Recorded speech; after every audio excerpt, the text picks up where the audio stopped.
مذہب ایسا کہتا ہے کہ جو جرم ہے، جو غلط ہے، اس کو سماج کے اندر جاری رکھا جائے. کون سا دھرم کہتا ہے، اسلام کہاں کہتا ہے، یہ بتا دیجیے.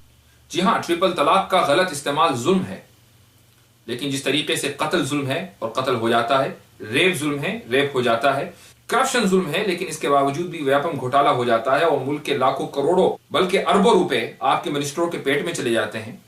اسی طریقے سے ٹرپل طلاق کا ناجائز استعمال بھی ظلم ہے، لیکن جب ظلم کیا جاتا ہے تو ظلم ہو جاتا ہے. اور جس طریقے سے کرپشن کو ختم کرنے کا یہ علاج نہیں ہے کہ آپ کرپشن کو لیگل کر دیں، اور مرڈر کو ختم کرنے کا یہ علاج نہیں ہے کہ آپ مرڈر کو لیگل کر دیں، ایسے ہی ٹرپل طلاق کو ختم کرنے کا یہ علاج نہیں ہے کہ آپ ٹرپل طلاق پر پابندی لگائیں اور یہ کہیں کہ ٹرپل طلاق طلاق ہی نہیں ہوتی.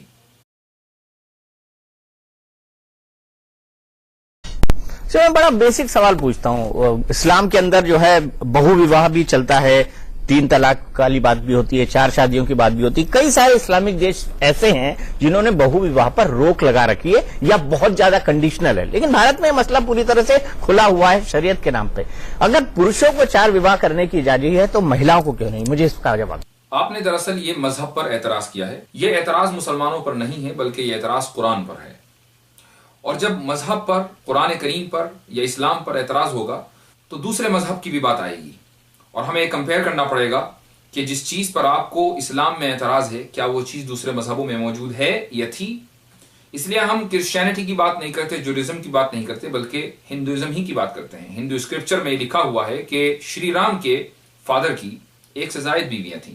According to Hindu scriptures Shri Krishna کی 16,000 سے زیادہ بیویاں تھیں. پھر آزادی کے بعد پولیگمی کو ریگولیٹ کرنے کے بجائے پولیگمی پر ہندوؤں کے یہاں پابندی لگی، اور یہ پابندی لگا کر بہت سے ہندوؤں نے دراصل اپنی محترم اور مقدس شخصیات کا مذاق اڑایا ہے. گویا کہ وہ جو کام کرتے آئے تھے وہ لیگل تھا، اب جا کر لوگ لیگل طریقے سے شادی اور نکاح کرنے لگے ہیں. مسلمانوں کی عادت دوسروں کا مذاق اڑانے کی نہیں ہے، بلکہ اگر کوئی مسلمان کسی مذہب کی مقدس شخصیت کا مذاق اڑاتا ہے تو ہم ایسے شخص کی سخت تردید کرتے ہیں اور مذمت کرتے ہیں.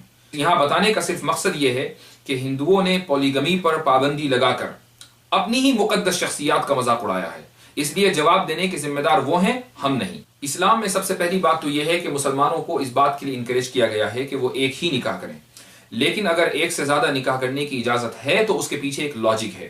اور مجھے معلوم ہے کہ آپ اپنے شو میں آلریڈی یہ بات کہہ چکے ہیں کہ یہ بھی کوئی لاجک ہوئی. یہ کون سا لاجک ہے؟ لیکن ہمیں اس سے کوئی بحث نہیں ہے کہ وہ لاجک آپ کے دماغ میں فٹ ہو رہی ہے یا نہیں. ہمیں اپنے آڈینس کو سمجھانا ہے کہ وہ لاجک کیا ہے، کیوں اسلام میں پولیگمی کی اور ایک سے زیادہ نکاح کرنے کی اجازت ہے. امریکہ میں ہونے والے ریسنٹ سروے میں یہ بات سامنے آئی ہے کہ امریکہ میں بسنے والی بلیک کمیونٹی میں ہر 12 لڑکیوں پر ایک لڑکا ہے، اور کوکیشین کمیونٹی میں یعنی گوروں میں ہر 9 لڑکیوں پر ایک لڑکا ہے. اور اس وقت پوری دنیا میں جو ریشیو ہے وہ یہ ہے کہ ہر 16 لڑکیوں پر ایک لڑکا ہے. اگر ہم پوری دنیا میں یہ قانون بنا دیں کہ ایک لڑکا ایک ہی لڑکی سے نکاح کر سکتا ہے، شادی کر سکتا ہے، تو اس کا مطلب یہ ہے کہ 15 لڑکیاں دنیا میں ایسی ہیں کہ جن کا نکاح نہیں ہو سکتا. اب ان کے سامنے 2 راستے ہیں. ایک راستہ تو یہ ہے کہ وہ عزت کے ساتھ اپنی زندگی گزر بسر کریں اور ایسے شخص کے ساتھ نکاح کریں جو آلریڈی میرڈ ہے، اور دوسرا آپشن ان کے سامنے یہ ہے کہ وہ پبلک پراپرٹی بن جائیں. اور ظاہر ہے کہ کوئی بھی مذہب، کوئی بھی کلچر اور کوئی بھی ڈیسنٹ معاشرہ عورتوں کو پبلک پراپرٹی بنانے کے لیے تیار نہیں ہے. اس لیے ساری دنیا کو اسلام کا احسان مند ہونا چاہیے کہ اسلام نے ایک پرابلم کا سلوشن پیش کیا ہے. لیکن ہو یہ رہا ہے کہ اس پروویژن پر، اسلام کے اس پروویژن پر ہر طرف سے اعتراضات ہو رہے ہیں، اور اگر کوئی لاجک پیش کی جاتی ہے تو بجائے یہ کہ اس کے خلاف کاؤنٹر آرگومنٹ کیا جائے، یہ کہہ کر مسترد کر دیا جاتا ہے کہ یہ بھی کوئی لاجک ہے. اور پھر پولیگمی کے تعلق سے سینسس رپورٹ کے مطابق انڈیا میں 15.25% ٹرائبلز ایسے ہیں جو پولیگمس ہیں. جین کمیونٹی میں 6.7%، بدھ کمیونٹی میں 7.9%، ہندوؤں میں 5.8% اور مسلمانوں میں 5.7%. یعنی مسلمانوں میں پولیگمی کا رواج ہندوؤں سے کم ہے، اور ٹرائبلز میں 15.25% ہے. اور RSS کے آفیشیل ڈاکیومنٹس اور ان کی آفیشیل ویب سائٹ کے مطابق ٹرائبلز ہندو ہیں. اس کا مطلب یہ ہے کہ ٹرائبلز اور کا جو ڈیٹا ہے وہ ہندوؤں کے ڈیٹا سے الگ نہیں ہے، بلکہ اگر آپ کمبائن کریں تو ہندوؤں میں پولیگمی کا ریشیو 20% سے زیادہ ہے. تو حکومت کو یا میڈیا چینلز کو پہلے اپنی خبر لینی چاہیے، ہندو کمیونٹی میں صفائی کرنی چاہیے، بجائے اس کے کہ آپ ایک ایسی کمیونٹی کو ٹارگٹ کریں جس میں پولیگمی نہ ہونے کے برابر ہے۔ بائیگمی سمجھتے ہیں آپ؟ بائیگمی؟ جی ہاں، بائیگمی بہت اچھی طرح سمجھتے ہیں، انفیکٹ آپ کو سمجھانا بھی جانتے ہیں کہ بائیگمی اور پولیگمی میں فرق یہ ہے کہ اگر کسی شخص نے دوسری عورت سے نکاح کیا اور پہلی عورت کو اس کی اطلاع نہیں ہے اور یہ نکاح اسٹیٹ کی نظر میں اللیگل ہے تو اسی کو بائیگمی کہا جاتا ہے۔ لیکن اگر ایک شخص 2 عورتوں سے 3 عورتوں سے نکاح کر رہا ہے اور اس کی تینوں بیویوں کو ایک دوسرے کے بارے میں معلوم ہے اور سب خوش ہیں تو اسی کو پولیگمی کہا جاتا ہے۔ اسلام نے بائیگمی کو پروموٹ نہیں کیا ہے بلکہ پولیگمی کو پروموٹ کیا ہے۔ اس کا مطلب یہ ہوا کہ اگر ایک آدمی 2 بیویوں سے 3 بیویوں سے ایک وقت میں نکاح کرتا ہے اور اس کی تینوں بیویاں خوش ہیں تو اسٹیٹ کو اور میڈیا کو کیا پرابلم ہے؟